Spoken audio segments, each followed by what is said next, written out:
I'm an Israeli citizen. I know you are the prime minister of a democratic country that doesn't differentiate between Arabs, Jews, or Druze. I'm asking you to bring me back to Israel. It's very, very difficult for me to be in this prison. I promise before God to change and become a better person. Thank you so much. Thank you. Thank you.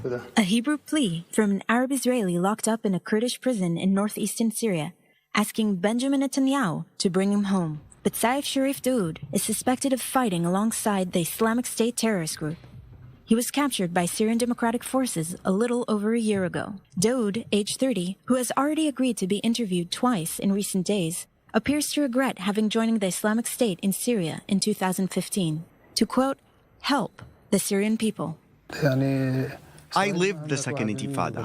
I saw the war. I lived in the West Bank and Israel. Israel didn't do 1% of what Bashar al-Assad did. There was fighting and all that, but Israel didn't rape or undress women on television, nor did it ever kill anyone so barbarically.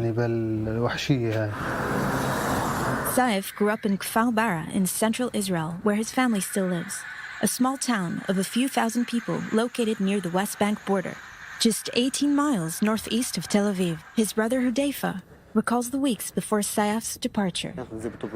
He suffered from mental health issues. He used drugs for a long time, and that's when he started to wear the kufi and become more religious. A month later, he had already flown away. His departure was a real surprise.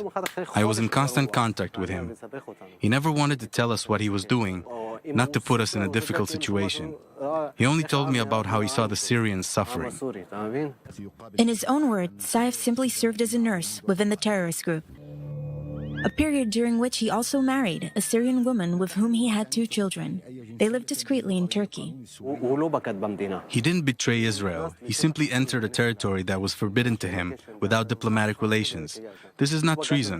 He didn't join Hamas or Fatah, nor Hezbollah, nor Iran. It's pointless making a story out of it because it's the Islamic State, as if they had killed the whole world. Again, my brother didn't join the Islamic State. He went there to help the Syrian people.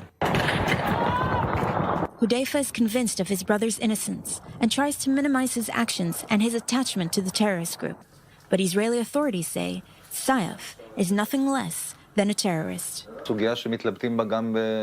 This is a question that arises in Western countries as well. How to behave with those who come back. Revoke their citizenship? Let them come back? Stop them or not? For Israel, those who return are considered members of a terrorist group and are punished as such.